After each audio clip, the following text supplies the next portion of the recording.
Hello friends, எல்லாருக்கும் வணக்கம்.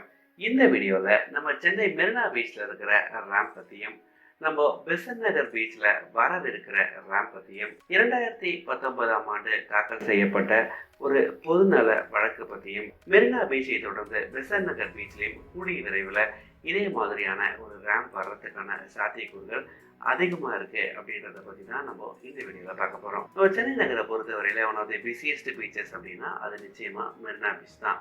நாள் ஒன்றுக்கு 50,000 1 லட்சம் பேர் இந்த பீச்சை விசிட் பண்றாங்க. உலகத்துடைய செகண்ட் லாங்கஸ்ட் பீச் அப்படின்ற பெருமையை கொண்ட நம்ம மெரினா பீச்ல ரோட்ல இருந்து, அதாவது ராஜாஜி சாலையில இருந்து கரை ஓரம் வரைக்கும், தண்ணி வர இடம் வரைக்கும் போறது அப்படின்றது கொஞ்சம் சேலஞ்சிங்கான விஷயம் தான். யங்ஸ்டர்ஸே பார்த்தீங்க அப்படின்னா கொஞ்சம் கஷ்டப்பட்டு தான் நடப்பாங்க. போகும்போது ஜாலியாக போயிடுவாங்க, வரும்போது கொஞ்சம் கஷ்டப்பட்டு தான் தண்ணியிலாம் குளிச்சிருப்பாங்க, கஷ்டப்பட்டு தான் வருவாங்க. இப்படி நல்லா ஹெல்த்தியாக இருக்கிறவங்களுக்கே ஒரு சேலஞ்ச் இருக்கிற ஒரு சுச்சுவேஷனில், ஏன்னா மணலில் நடந்து வருது அப்படின்றது கொஞ்சம் சேலஞ்சிங்காக இருக்கும். இப்படிப்பட்ட ஒரு சூழ்நிலையில் மாற்றுத்திறனாளிகளுக்கு இந்த பீச்சை, இந்த மண்ணை கடந்து அந்த கடற்கரையை போய் ரீச் பண்ணுறது அப்படின்றது நிச்சயமாக ஒரு சேலஞ்சிங்கான ஒரு விஷயம் தான். இந்த ஒரு டிஸ்டன்ஸை மைண்டில் வச்சு நிறைய பேர் மெரினா பீச்சுக்கு வராமல் இருந்தாங்க. 2018ஆம் ஆண்டு மாதிரி நம்ம தமிழ்நாடு கவர்மெண்ட் என்ன பண்ணாங்க அப்படின்னா, மாற்றுத்திறனாளிகளும் பீச்சுக்கு வரணும், அவங்களும் இந்த ஷோர்ஸ் ஆஃப் சென்னை என்ஜாய் பண்ணணும் அப்படின்றதுக்காக மெரினா பீச்சில் ஒரு டெம்பரவரியாக ஒரு ரேம்ப் ஒன்று அமைச்சாங்க. இந்த ரேம்ப், அதாவது வேர்ல்டு டிசபிலிட்டி டே டிசம்பர் 3 அப்படின்னு நினைக்கிறேன், இந்த நாள் அன்னைக்கு ஒரு ரேம்ப் ஒன்று மெரினா பீச்சில் அமைச்சாங்க. இந்த ரேம்ப் அமைச்ச அன்னைக்கு பார்த்தீங்கன்னா மாற்றுத்திறனாளிகள் ஏகப்பட்ட பேர் பீச்சில் குளிச்சு என்ஜாய் பண்ணாங்க. இன்ஃபேக்ட் சொல்ல போனோம் அப்படின்னா அவங்க ஃபேஸஸ்லாம் அவ்வளோ சந்தோஷத்தை பார்க்க முடிஞ்சது. ஏன்னா இந்த மண்ணில் வர்றது அப்படின்றது நிறைய சேலஞ்சஸ் எடுத்து தான் செய்யும். பட் இதெல்லாம் கடந்து ஒரு ரேம்ப் அமைக்கும் போது அவங்களால ஈஸியாக ஷோஸ்க்கு ரீச் பண்ணி அவங்களால தண்ணியில் குளிச்சு என்ஜாய் பண்ண முடிஞ்சது. இப்படி 2018ஆம் ஆண்டு ஒரு ரேம்ப் ஒன்று மெரினா பீச்சில் அமைக்கவே ஒரு சென்னையில் இருந்த ஒருத்தர் அப்படின்னு நினைக்கிறேன், எனக்கு அவர் எந்த ஊரில் இருந்தார் தெரியல, பட் அவர் நல்ல உள்ளம் கொண்ட ஒருத்தர் என்ன ஒரு விஷயத்தை யோசிச்சார் அப்படின்னா, மெரினா பீச்சில் மட்டும் இந்த ரேம்ப் அமைக்கிறது ஓகே தான், மெரினா பீச்சில் அமைக்கிறீங்க, பட் மற்ற பீச்சஸ்லேயும் இதே மாதிரி ஒரு ரேம்ப் ஒன்று அமைச்சிங்க அப்படின்னா மாற்றுத்திறனாளிகள் எல்லாருக்குமே ரொம்பவே யூஸ்ஃபுல்லாக இருக்கும் அப்படின்னு அவர் யோசிச்சு என்ன பண்ணாருன்னா, சென்னை மெட்ராஸ் ஹைகோர்ட்டில் போய் ஒரு பெட்டிஷன் ஒன்று போடுறாரு, பொதுநல வழக்கு அப்படின்னு சொல்லலாம். இப்போ மெரினா பீச்சில் ஒரு டெம்பரரியாக ஒரு ரேம்ப் அமைச்சிருக்கீங்க, அதே மாதிரி டெம்பரரி ஸ்ட்ரக்சரோ இல்லை ஒரு பெர்மனன்ட் ஸ்ட்ரக்சரோ எல்லா பீச்சஸ்லேயும் அமைச்சிங்க அப்படின்னா எல்லா ஊரில் இருக்கிற மக்களுமே மாற்றுத்திறனாளிகளும் பீச்சஸில் என்ஜாய் பண்ணுவாங்க அப்படின்ற மாதிரி ஒரு ஒரு ஒரு நோக்கத்தில் முன் வச்சு ஒரு பொதுநல வழக்கை ஒன்று அவர் பதிவு செய்கிறாரு. இந்த பொதுநல வழக்கானது கோர்ட்டில் இருக்கும் ஒரு சைடில் இருக்கும் பட்சத்தில் பெசன்ட் நகர்லேயுமே இதே மாதிரியான ஒரு ரேம்ப் அமைக்கலாம் அப்படின்னு சொல்லி ப்ரப்போசல்ஸ்லாம் அந்த பகுதியில் இருக்கிற மக்கள் கோரிக்கையை முன்வைக்க ஆரம்பித்தாங்க. இப்போ பெசன்ட் நகர் பகுதியில் ஒரு மாற்றுத்திறனாளி இருக்கார் அப்படின்னா அவர் மெரினா பீச் வரைக்கும் ட்ராவல் பண்ணி அப்புறம் இந்த ரேம்பில் போகிற மாதிரி இருக்குது. இதுவே பெசன்ட் நகர் பீச்லேயே ஒரு ரேம்ப் அமைச்சாங்க அப்படின்னா, அவர் வீட்டுக்கிட்டே அமைச்சாங்க அப்படின்னா அவர் டேரெக்டாக போய் கடற்கரையில் என்ஜாய் பண்ண முடியும்.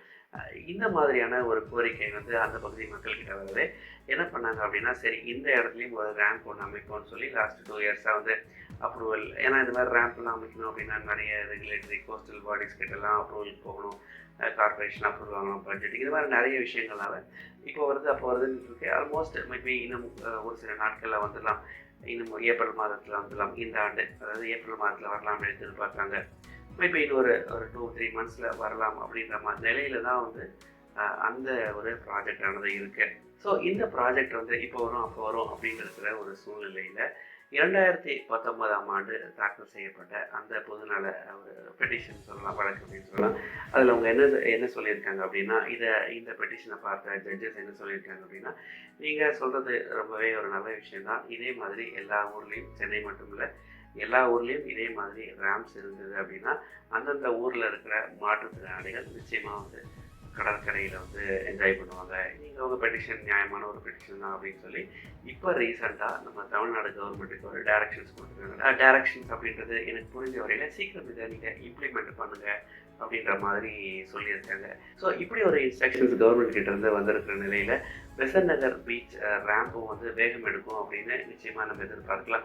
ஏன்னா அது வந்து இப்போ அப்போ அப்படின்னு சொல்லிட்டு ஒரு 2021-22லேயே ஆரம்பிச்சிட்டாங்க. அப்புறம் வந்து ஒரு சில அப்ரூவல்ஸ் அதுன்னு போயிட்டே இருந்தது. அப்புறம் பிப்ரவரி மாதிரி வரும். அப்புறம் ஸோ முன்ன பின்ன இருந்தது. பட் இப்படி ஒரு ஒரு டைரக்ஷன்ஸ் கவர்மெண்ட்டுக்கு கிடச்சிருக்கிற நிலையில் நிச்சயமாக கூடிய விரைவில் நம்ம பெசன்ட் நகர் பீச்சில் இதே மாதிரி ஒரு ரேம்பை எதிர்பார்க்கலாம். நிச்சயமாக அந்த பகுதியில் இருக்கிற மாற்றுத்திறனாளிகளுக்கு ரொம்பவே ஒரு நல்ல ஒரு செய்தி அப்படின்னு தான் சொல்லணும். இப்படி கவர்மெண்ட்டுக்கு கொடுத்துருக்கிற இந்த டைரக்ஷன்ஸில் அவங்க மெரினா பீச், பெசன்ட் நகர் பீச் மட்டும் சொல்லலை, எல்லா பீச்சஸ்லேயுமே அப்படின்னு சொல்லியிருக்காங்க. அப்படின்னா வந்து எந்தெந்த பீச்சஸ்லாம் மக்கள் அதிகமாக போடுறாங்களோ அந்தந்த பீச்சஸில் எல்லாத்தையுமே இந்த மாதிரி ஒரு ரேம்ப் அமைச்சாங்க அப்படின்னா நிச்சயமாக மாற்றுத்திறனாளிகளுக்கு பெரிய ஒரு ஹெல்ப்பாக இருக்கும் அப்படின்றதுல எந்த ஒரு சந்தேகமும் இல்லை. நம்ம சென்னை நகரை பொறுத்தவரையில் பிஸியஸ்ட் பீச்சஸ் அப்படின்னா நம்ம மெரினா பீச்சை சொல்லலாம், அதே மாதிரி பெசன்ட் நகர் பீச்சை சொல்லலாம், திருவான்மியூர் பீச், அதே மாதிரி கொட்டிவாக்கம், பாலவாக்கம், இந்த சைடில் வந்து பார்த்திங்கன்னா எண்ணூர், காசிமேடு, இது மாதிரி ஏகப்பட்ட இடங்கள் இருக்குது. இந்த எல்லா பீச்சஸ்லேயுமே வந்து இதே மாதிரி ரேம்ப்ஸ் அமைச்சாங்க அப்படின்னா நிச்சயமாக அது ஒரு ரொம்பவே ஒரு பாசிட்டிவான விஷயமா தான் பார்க்கணும். ஏன்னா இப்போ சென்னை பீச்சஸை பொறுத்தவரையில் நிறைய ப்ராஜெக்ட்ஸ் இருக்குது அப்படின்னு சொல்கிறாங்க. அதாவது ரோப் கார் திட்டம் அப்படின்னு சொல்கிறாங்க, பியூட்டிஃபிகேஷன் ஆஃப் பீச்சஸ் அப்படின்னு சொல்கிறாங்க. அதாவது இந்த ப்ளூ கோஸ்ட் நிறைய விஷயங்கள், ப்ளூ டேக் அப்படின்லாம் சொல்லிட்டு நிறைய பீச்சஸை வந்து நாங்கள் க்ரியேட் பண்ண போகிறோம். அந்த மாதிரி நிறைய விஷயங்கள் வந்து ரிக்ரியேஷனான விஷயங்கள் வரப்போகுது அப்படின்ற மாதிரி சொல்லி வராங்க. என்னை பொறுத்தவரையில் மற்ற ப்ராஜெக்ட்ஸோட கம்பேர் பண்ணும்போது நான் ஹைலி ரேட் பண்ணுறேன். ஏன்னா சொல்லுவாங்க இறையின் சிறப்பில் இறைவனை காண்போம் அப்படின்ற மாதிரி ஒரு மாற்றத்தினாலே அவருக்கு கிடைக்காத ஒரு சந்தோஷம், அவருக்கு அந்த மண்ணை தாண்டி வர முடியாத ஒரு சூழ்நிலையில் அவர் வந்து இந்த மண்ணில் நிற்கிறாரு அப்படின்னும் போது நிச்சயமாக அந்த சிரிப்பு அப்படின்றது இவ்வளோ கோடி ரூபாய் கொடுத்தாலும் கிடைக்காது அப்படின்றது தான் உண்மை. அடுத்த ஒரு சில ஆண்டுகளில் சென்னையில் இருக்கிற எல்லா பீச்சஸ்லையுமே இதே மாதிரி ரேம்ப்ஸ் வரும் அப்படின்னு எதிர்பார்ப்போம். இதே மாதிரி சென்னை பற்றி இன்னொரு தகவலை நான் உங்களை சந்திக்கிறேன். இது வரைக்கும் நம்ம சேனலை சப்ஸ்கிரைப் பண்ணாமல் மறக்காமல் சப்ஸ்கிரைப் பண்ணிக்கோங்க. Thank you so much.